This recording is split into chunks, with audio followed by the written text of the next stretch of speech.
शाम हो गई है लेकिन मेरा एक भी मिट्टी का खिलौना नहीं बिका।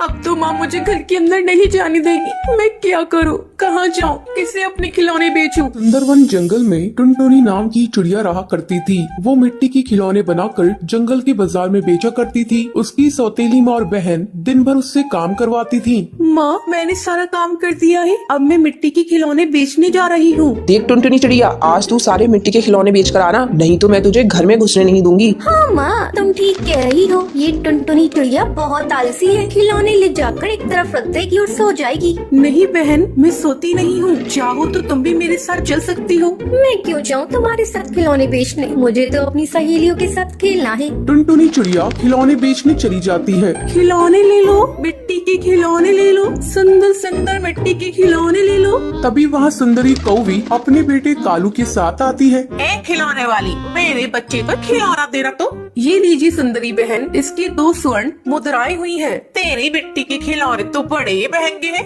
मुझे नहीं लेने तेरे खिलौने। शाम तक टुनटुनी चिड़िया का एक भी मिट्टी का खिलौना नहीं बिकता है। शाम हो गई है लेकिन मेरा एक भी मिट्टी का खिलौना नहीं बिका। अब तो माँ मुझे घर के अंदर नहीं जाने देगी। मैं क्या करूँ, कहाँ जाऊँ, किसे अपने खिलौने बेचूं? टुनटुनी चिड़िया अपने घर आती है। टुनटुनी चिड़िया, आज तूने कितने खिलौने बेचे हैं? चल ला, सारी मुद्राएं मुझे दे दे।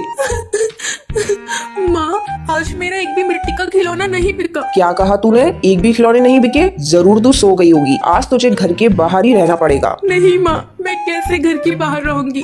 मुझे डर लगता है। घर के अंदर आने दो ना, मैं कल सारे खिलौने बेचकर स्वर्ण मुद्राएं ला दूंगी। नहीं, तू आज घर के अंदर नहीं आ सकती, तू आज बाहर ही रहेगी। ऐसा कहकर टुनटुनी की सौतेली माँ टुनटुनी को घर से बाहर निकाल देती है। टुनटुनी घोंसले के बाहर डाल पर बैठे रो रही होती है। उसी समय वहाँ से जादूगरनी परी गुजर रही होती है। वो एक दयालु जादूगरनी थी। जब वो टुनटुनी को रोते हुए देखती है तो उसके पास आकर पूछती है, क्या हुआ है नन्ही चिड़िया, तुम रो क्यों रही हो? तुम मुझे अपनी समस्या बताओ। मैं एक भली जादूगरनी हूँ, मैं तुम्हारी समस्या को चुटकियों में खत्म कर दूंगी। भली जादूगरनी, आज भी अपने मिट्टी के खिलौने नहीं बेच पाई, इसलिए मेरी माँ ने मुझे घर से बाहर निकाल दिया।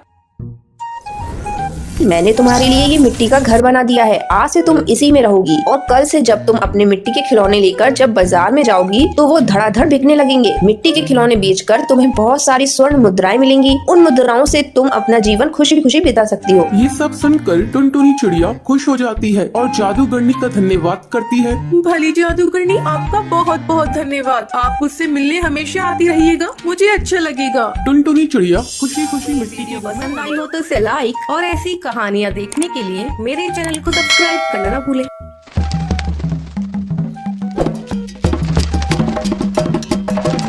टुनटुनी और मोंटू कबूतर की कल ही नई नई शादी हुई थी। एक दिन मोंटू कबूतर की माँ अपने बेटे और टुनटुनी से कहती है, बेटा, तो टुनटुनी को लेकर हनीमून पर चला जा। मैंने तुम दोनों की शिमला की टिकट बुक कर दी है। लेकिन माँ जी, आप अकेले यहाँ कैसे रहेंगी? बहू, तो चिंता मत कर, मैंने तेरी बुआ सास को यहाँ बुला लिया है। अगले दिन टुनटुनी और मोंटू कबूतर हनीमून मनाने के लिए शिमला के लिए निकल जाते हैं।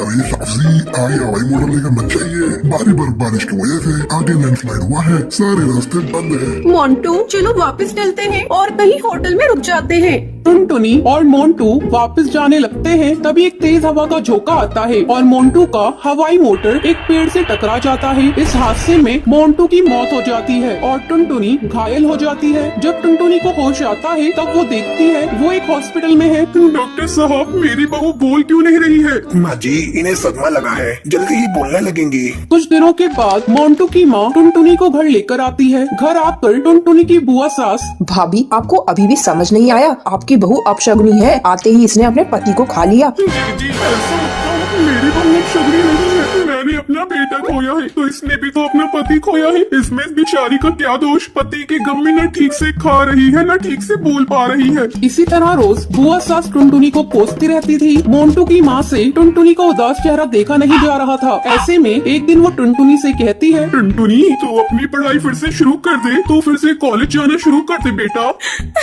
माँ जी, मुझसे पढ़ाई नहीं होगी, मुझे मोंटू की बहुत याद आती है। मैं उसके बिना कैसे जीऊंगी, आप बताइए। मेरी बच्ची गौरी को कौन टाल सकता है? मैं तुम्हारे साथ हूँ। मैं कहीं तुम्हारा एडमिशन कॉलेज में करा दूंगी। भाभी तुम पागल हो गई हो क्या? विधवा बहू को कॉलेज भेज रही हो? अब तो इसे भगवान का भजन कीर्तन करना चाहिए, ना कि पढ़ाई। देखो जीजी, पहले टुनटुनी मेरी बहू थी पर अब मेरी बेटी है। मैं अब उसके हर सुख दुख का ख्याल रखूंगी। अगर वो कॉलेज जाने लगेगी तो मोन्टू के गम को भी भुला पाएगी और अपने पैरों पर भी एक दिन खड़ी हो जाएगी। अगले दिन से टुनटुनी कॉलेज जाना शुरू करती है। कुछ दिन ऐसे ही गुजर जाते हैं। एक दिन कुछ गुंडे टुनटुनी को छेड़ रहे थे, तभी कॉलेज का एक स्टूडेंट उन गुंडों से भिड़ जाता है। तुम्हें किसने इजाजत दी कॉलेज की चिड़ियों को छेड़ने की? शिक्षा के मंदिर में तुम सब गुंडागर्दी करने आते हो? चलो भागो यहाँ से, वरना मैं पुलिस को बुला लूंगा। पुलिस का नाम सुनते ही वो कौवे वहाँ से 9-11 हो जाते हैं। आपका बहुत बहुत शुक्रिया, आपने उन गुंडों से मुझे बचाया। इसमें शुक्रिया की क्या बात है? ये तो मेरा फर्ज था। आपकी जगह कोई और लड़की भी होती तो मैं यही करता। धीरे धीरे उन दोनों की नजदीकियाँ बढ़ने लगती हैं। टुनटुनी तू हीरो से प्यार करती है तो उससे शादी क्यों नहीं कर लेती? क्या बताऊं बुलबुल, मैं विधवा हूँ। पता नहीं इसके घर वाले मुझे स्वीकार करेंगे या नहीं। ये बात जब टुनटुनी की सास को पता चलती है तो वो हीरो को बुलाती है। बेटा, मेरी जिंदगी का कोई ठिकाना नहीं। तुम बुरा न मानो तो मेरी बहू से शादी कर लो। माँ जी, इसमें बुरा मानने वाली बात कैसी? मैं टुनटुनी से शादी करने को तैयार हूँ और मैं अपने परिवार वालों को भी मना लूंगा। और कुछ ही दिनों बाद टुनटुनी और हीरो की धूमधाम से शादी हो जाती है। तो ये थी आज की कहानी। क्या आपको पता है मोन्टू और टुनटुनी हनीमून मनाने के लिए कहाँ जाते हैं? अगर आपको पता है तो आप हमें कमेंट करके जरूर बताएं। अगर आपको ये वीडियो पसंद आई हो तो इसे लाइक और ऐसी कहानियाँ देखने के लिए मेरे